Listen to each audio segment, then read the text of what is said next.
Big fan of this woman. So glad she's on the show today. She was here with Chris Stapleton. Absolutely crushed it, ladies and gentlemen. Elle King. Good morning, Elle. How are you? I'm good. How are you, Darren? I'm doing great. It's good to hear your lovely voice. Thank you. All right. Well, I appreciate you taking some time to talk to us. I appreciate the fact that you guys want to talk to me. Listen, Elle, there's no one that I'd rather talk to than you, and I'm being dead serious, and let me just talk about this.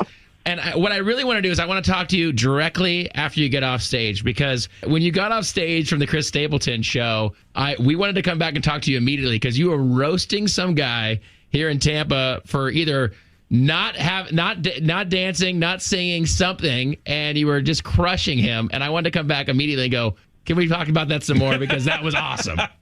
Oh, I thought you were going to say you wanted to come back and tell me that was your friend that you brought. No, well, that would have been awesome too. But the fact that you're like, all right, hold the show here. What's up with this dude right here not dancing, smiling, or drinking his beer was hilarious to me. I love that about you. Was it warranted or was I just drunk? Oh, gosh. Listen, is there any difference? Is there a gray area here?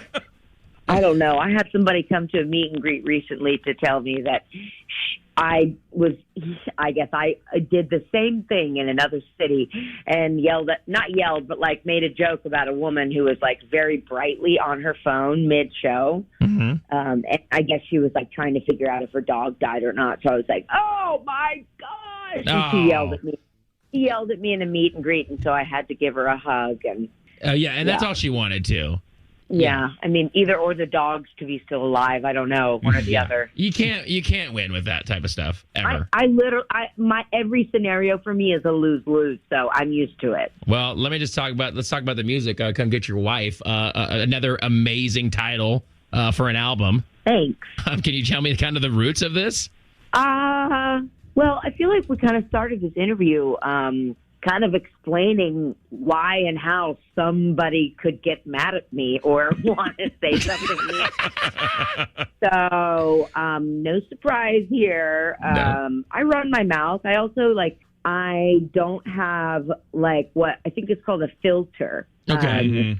I like the fact that you don't even know if it's called a filter or not. That's usually not a good sign, but go ahead. I love it. I think that's what other people have. I was born without one, and I like to drink. So I just run my mouth and I say stuff, and sometimes I'm actually I'm the most sensitive person ever in the world, so it's weird that, I forget that other people can be sensitive or have feelings, but I just spend my time around a lot of men, and I make a lot of jokes with my guys, and they've all spent almost 10 years with me, so they've gotten tough with my jokes. And I don't know, I said something and somebody shouted over me, because I'm not tall, but it was an emotional shout over, "Come get your wife."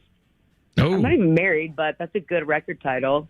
So, yes. I don't know. I try to turn things that could be hurtful either into a joke or into something successfully music related. Well, that's a true artist right there. Take whatever's given to you from the universe and turn it into your art. I think that's genius.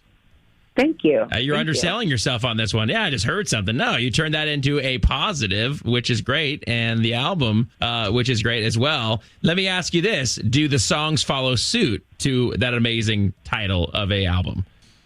I really don't talk myself up too much, but this is the best record I personally have made to date.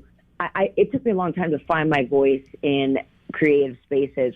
When I started coming into country, I felt so accepted, and I felt for the first time I could genuinely let my walls down.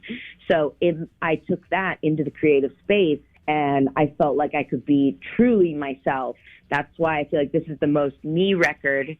And I just didn't realize that I felt like I had to fit every genre that inspired me onto record. It wasn't until I started making country music that I realized I already was doing that, but under this warm, cozy, dripping wet blanket soaked in whiskey of country music. And I felt like I could be like myself in this arena. And it's been the most fun I've ever had. And if anybody knows me, I like to do it if it's fun. So it's just been beautiful. The record's badass. It's great. I'm glad it's mine is all I can say. That's awesome. I love that. And Jelly Roll just announced he's going out on tour. You're going to be part of his tour.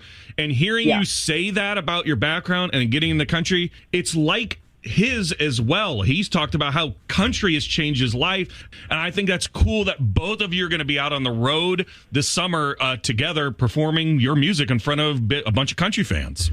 Yeah, I'm so excited. Like, Jelly Roll, talk about authentic.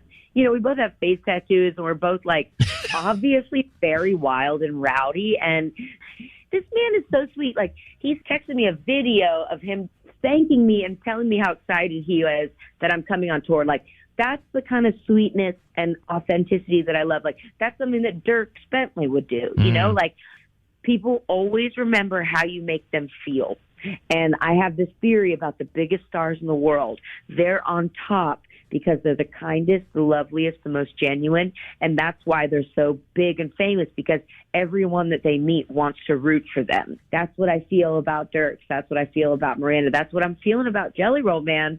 Let's go right now. She's preaching today, baby. I love it. Let's go. And dare I say, that's what I feel about Lainey Wilson. And that's when I met her, she was so cool and so sweet. I said, oh, she's going to be a star. She's like the biggest thing ever. And I'm so glad that I met her before then, because now she'll text me back. Yeah. No, she is unbelievable. And Elle, you said you don't like to pump your own tires and whatnot, but listen, you have so much to back up. I mean, as far as like you back it up when you're on stage, it is such an entertaining show, and we joke about you teasing somebody in the audience, but it's all part of the fun. And I know that you like to have fun and like make people feel well. So put yourself in that category. You deserve to be in that category. And I kid you not, I was standing next to Kevin going, I cannot wait to watch this set because we have no idea what's going to happen. You know what's funny? Neither does my band. Well, Elle, we cannot wait to see you in town again. Please don't ever change. And when I see you, we'll crack some jokes together. Hell yeah, that's what I'm talking about. Thank you guys for the support. Thank you for wanting to talk to me, and I will see you soon. We love you, Elle. See ya. Bye. Bye.